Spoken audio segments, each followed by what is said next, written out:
Hello sa inyong lahat! Welcome muli dito sa Unang Math. Ako si Teacher Michelle at bagong episode na naman ang hatid ko para sa inyo. Mga pangunahing lessons or topics in math ang ibinabahagi ko dito sa aking channel. Kaya naman, kung nais mo ng mga ganitong videos, huwag kalimutang mag-subscribe at isama na ring pindutin ang notification bell para lagi kayong ma-update sa mga new episodes. This is episode 28 at ang pag-uusapan natin this episode ay tungkol sa mga topics about measurement, specifically kung paano kunin ang area ng parallelogram at ang area ng triangle. Okay, simulan natin sa kung paano kunin ang area ng parallelogram. Let's recall briefly. Kapag sinabing area, this is the amount of space inside a figure. Noong nakaraang episode, natalakay ko na or naibahagi ko na sa inyo kung paano natin kukunin ang area ng isang figure gamit ang number of unit squares nito.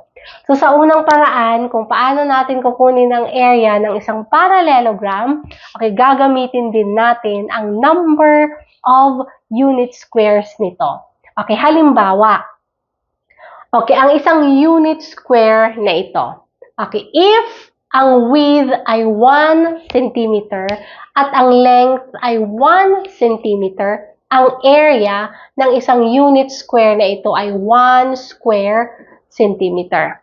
Okay, how about ang parallelogram na ito? Ilang unit squares meron ito?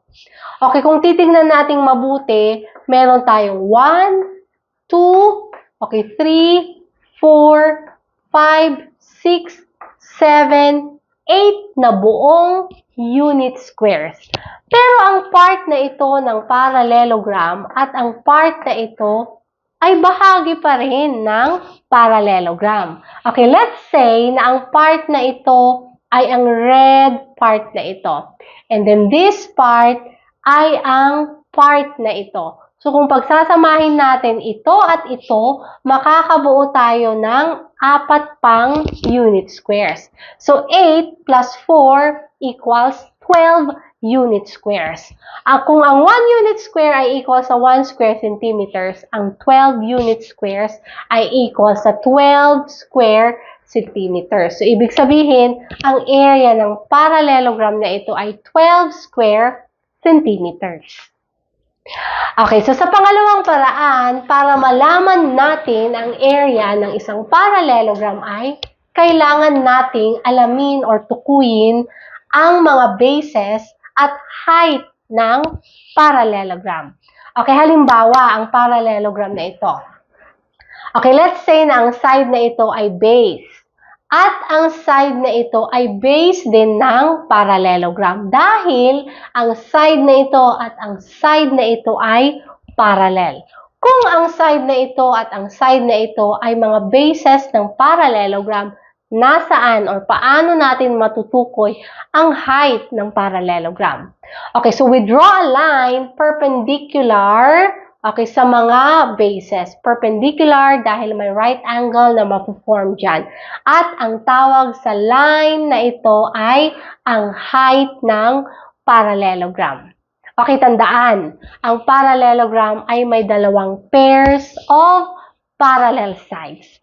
Okay, so ito, ang side na ito at ang side na ito ay isang pair. This side at ang side na ito ay another pair of parallel sides. So, ibig sabihin, ang side na ito at ang side na ito ay mga bases din ng parallelogram.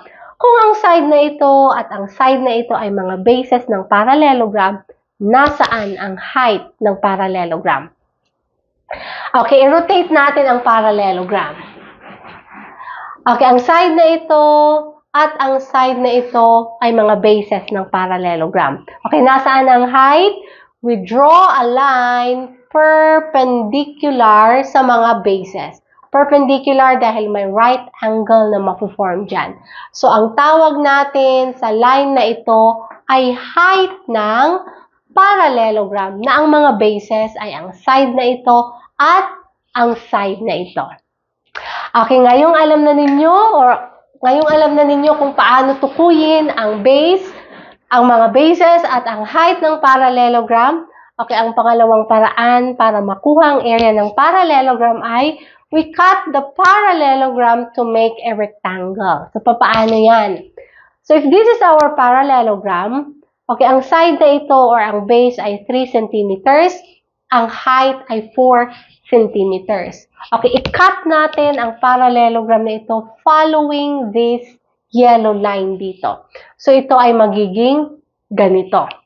So, ang base natin ay still 3 centimeters at ang side na ito ay still 4 centimeters.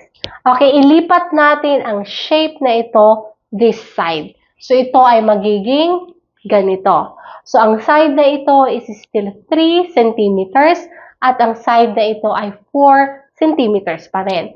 So, kung pagdidikitin natin ang dalawang figures na ito, makakabuo tayo ng isang rectangle. So, ang figure na ito ay isang rectangle.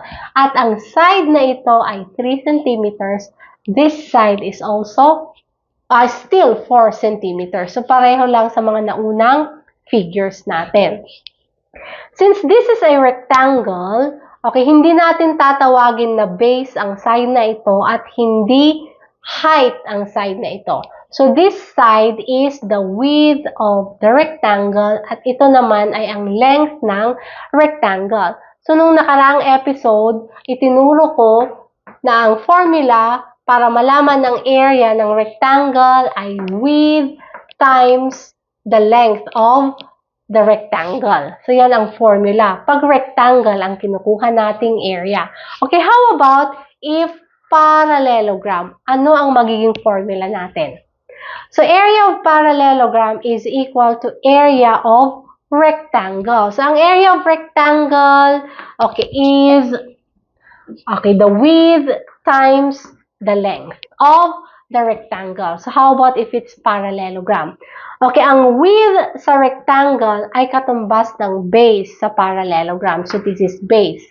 Okay, ang length sa rectangle ay katumbas ng height sa parallelogram. So, ang formula para makuha ang area ng parallelogram ay base times height. Okay, ngayong alam na ninyo kung paano or ano ang formula ng area of parallelogram, okay, tignan naman natin ang mga figures na ito. So, ang tanong dito is find the widest shape. So, ang apat na figures na ito, lahat parallelogram. Magkakaiba nga lang ng itsura. Okay, so find the widest shape. Papaano? Para malaman ang widest shape sa mga figures na ito, okay, alamin natin ang area ng bawat figures na ito. So, ang ating formula ay base times height. Okay, simulan natin sa figure A. Okay, ang base nito ay 1, 2, 3, 4, 4 unit squares. Okay, ang height ay 1, 2, 3, 4, 4 unit squares din. Okay, how about ang figure B? Okay, ang base ay 4 unit squares, ang height ay 4 unit squares.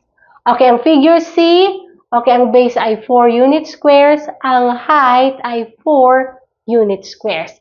How about ang last figure natin dito? Okay, ang base ay 4 unit squares, ang height ay 4 unit squares. Ibig sabihin, ang figure A, B, C, at D ay pare-pareho ang area, which is 4 times 4, so ito ay 16 unit squares. So, ano ang ibig sabihin niyan? Okay, so, kahit na magkakaiba ang itsura, kung pare-pareho ang area ng mga figures, ibig sabihin, pare-pareho ang sizes nito.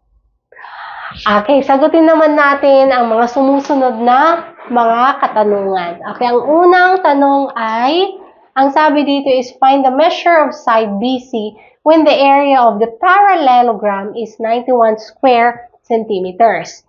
Okay, so ang area is given 91 square centimeters. At ang hinahanap natin ay ang side BC. So this side. Okay, kung titignan natin ang side BC, yan din ang base ng parallelogram natin na ang height ay 13 centimeters given.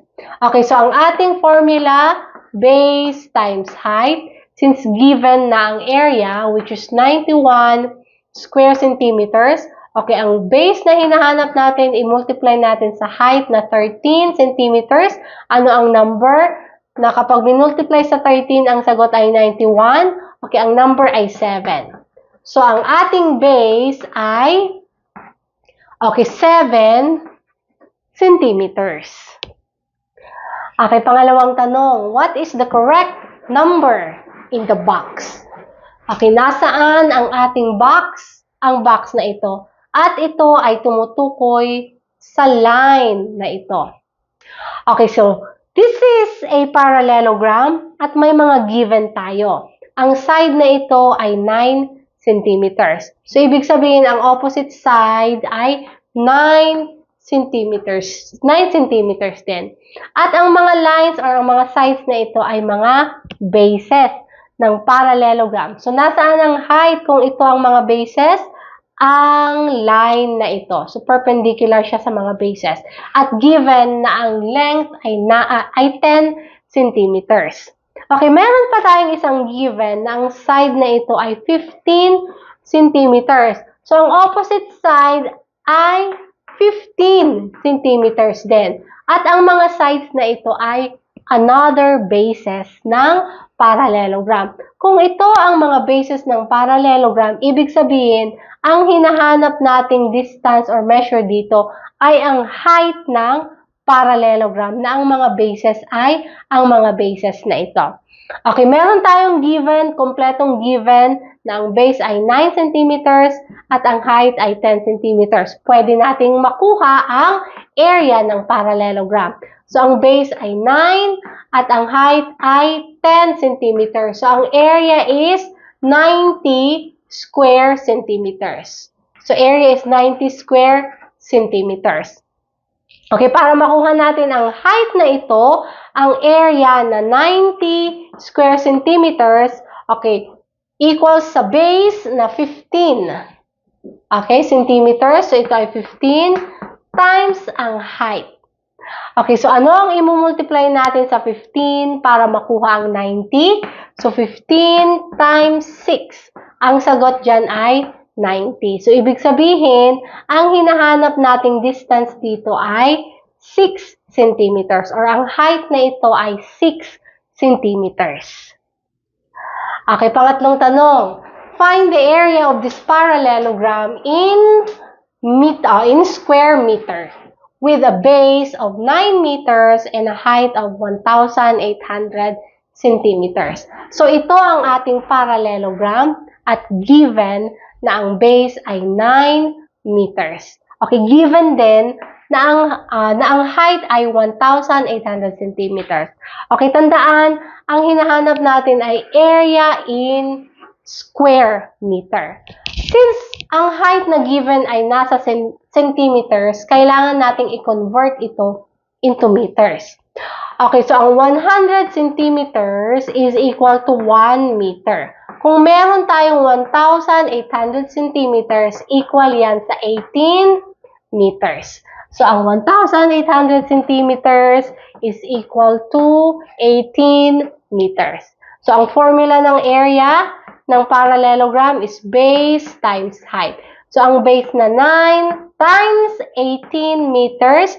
So, ang area is 162, okay, square meters.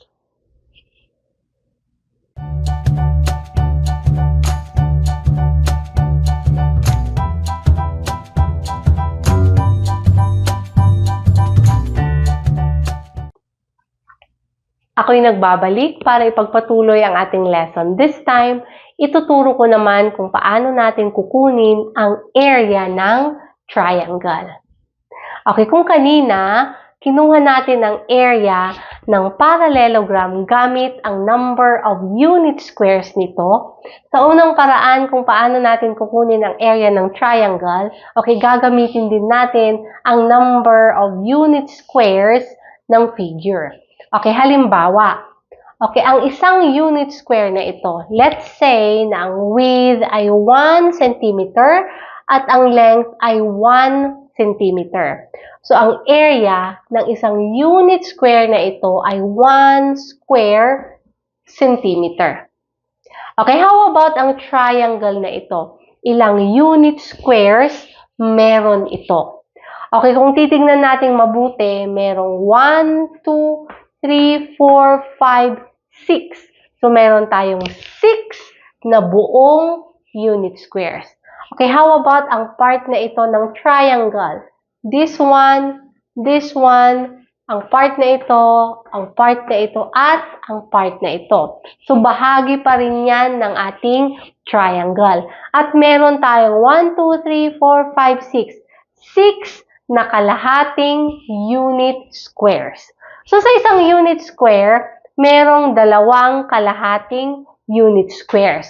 So, 6 divided by 2, okay, meron pa tayong 3 unit squares. So, 6 plus 3, okay, so sa loob ng triangle na ito, meron tayong 9 na unit squares. Kung ang 1 unit square ay equal sa 1 square centimeters, kung merong 9 unit squares, yan ay equal sa 9, okay, square centimeters. So, ibig sabihin, ang area ng triangle na ito ay 9 square centimeters. So, every time na kukunin natin ang area ng triangle, hindi naman pwedeng bibilangin na lang natin kung ilan o kung ilang unit squares meron ito. Okay, ang pangalawang paraan kung paano natin malalaman ang area ng isang triangle ay kailangan muna nating malaman or matukoy kung nasaan ang base at nasaan ang height ng triangle. Okay, halimbawa, ang triangle na ito. Okay, ang side na ito ay base ng triangle. Kung ito ang base ng triangle, paano natin matutukoy ang height ng triangle? So, ito ang base. Opposite point ng base ay ito. So, draw a line perpendicular sa base. Ang line na ito na perpendicular sa base ay ang height ng triangle. Okay, hindi ang side na ito. Okay, how about if ang side na ito ang base ng triangle? Okay, nasaan ang height ng triangle kung ito ang base? Okay, again, ang base, opposite point ay point na ito. We draw a line perpendicular sa base. So, ito ang height ng triangle kung ang base ay ang base na ito. Okay, how about if ang base ng triangle ay ang base na ito? So, base. Nasaan ang height ng triangle? So, from the base, opposite point ay ang point na ito. We draw a line perpendicular. Okay? Perpendicular sa base. Okay. Ito ang height ng triangle. Kung ang base ay ang base na ito. Okay, ngayong alam na ninyo kung paano tukuyin ang base at ang height ng triangle. Okay, ang pangalawang paraan kung paano natin kukunin ang area ng triangle ay, okay, we find the area of a triangle by making it a parallelogram. Okay, paano yan? Okay, kung ito ang ating triangle, ang base ay 6 centimeters, ang height ay 5 centimeters. I-duplicate lang natin or i-copy natin ang triangle na ito. So, ito ay ang triangle na ito. So, since kinopy or dinuplicate natin, pareho pa rin ang base at ang height ng triangle. Okay, ang susunod na gagawin natin ay i-rotate natin ang triangle to 180 degrees clockwise. So, ito ay magiging ganito. So, ito ang rotated na triangle. So, ang base na 6 centimeters ay ganun pa rin na 6 centimeters. At ang height ay 5 centimeters pa rin. Okay, next na gagawin, ang triangle na ito at ang triangle na ito pagdikitin natin. So, pag ipagdidikit natin ang dalawang triangles na ito, ang mapuform ay isang parallelogram. Okay, kung titignan natin, ang base ay still 6 centimeters, ang height ng triangle na ito is still 5 centimeters. Ganon din sa triangle na ito. So, ang base ay 6 centimeters at ang height ay still 5 centimeters. Okay, kanina or sa naunang part ng episode na ito, para makuha ang area ng isang parallelogram, ang formula ay ang base nito i-multiply lamang sa height ng parallelogram. Okay, ano naman ang magiging formula natin kapag kukunin natin ang area ng triangle? So, area of triangle is equals to area of parallelogram divided by 2. Okay, bakit divided by 2? Okay, dahil ang parallelogram consists of two, okay, triangles. So, area of parallelogram is base times height. So, yan ang formula, divided by 2. So, ito na ang formula para makuha ang area ng isang triangle. So, base times height divided by 2. Okay, ngayong alam na ninyo kung ano ang formula para makuha ang area ng isang triangle. Okay, sagutin naman natin ang mga sumusunod na tanong. Okay, ang unang tanong ay, what is the correct number in the box? So, nasaan ang box? Ang box na ito. At ito ay tumutukoy sa height ng triangle. So, ano ang length ng height ng triangle? Okay, ang area ng triangle ay given, which is 24 square centimeters, at ang base ay given din na 8 centimeters. So, ang formula, area ng triangle is equals to base times height, okay, divided by 2. Okay, ang area na given is 24 square centimeters. Equals, okay, ang base ay given 8 centimeters. Okay, ang height, ang hinahanap natin, times height divided by 2. Okay, ano ang number na kapag minultiply sa 8 at dinivide sa 2, ang sagot ay 24. So, ito ay 8 times 6. Okay, 8 times 6 is 48. Divided by 2, so ang sagot dyan ay 24. So, ang height, okay, this is 24, 24. So, ang height ng triangle na ito is 6 centimeters. Okay, tingnan naman natin ang susunod na tanong dito. Okay, what is the correct number in the box? So, nasaan ang box? Ang box na ito. At ito ay tumutukoy sa height ng triangle kung ang base ay ang side na ito. So, kailangan nating hanapin ang height ng triangle na ito na ang base ay ang side na ito. Okay. So, meron pa tayong isang given na ang side na ito ay 25 centimeters. Kung ito ang side or kung ito ang base ng at ang side na ito ay ang base ng triangle. So, kung ito ang base ng triangle, ibig sabihin, ito ang height ng triangle at given din na ito ay 16 centimeters. Okay, since meron tayong kumpletong given dito, pwede nating makuha ang area ng triangle. So, area is base times height divided by 2. So, ang base na given is 25 centimeters times ang height na 16 centimeters divided by 2. So, 25 times 16, ito ay 400 divided by 2. So, ang area ng triangle na ito is 200 square centimeters. Okay, ngayong alam na natin ang area ng triangle, pwede na nating malaman ang height ng triangle na ito na ang base ay 20 centimeters. Okay, paano? Okay, ang 200 square centimeters na area ng triangle, okay, is equal to ang base na 20 centimeter, okay, times ang height na hinahanap natin divided by 2. Okay, so, ano ang number na kapag minultiply natin sa 20 at dinivide sa 2, ang sagot ay 200. So, ang number dito ay 20 times 20 divided by 2. 400, okay, divided by 2, okay, ang sagot ay 200. So, ibig sabihin, ang height ng triangle kapag ang base ay 20 centimeters ay 20 centimeters.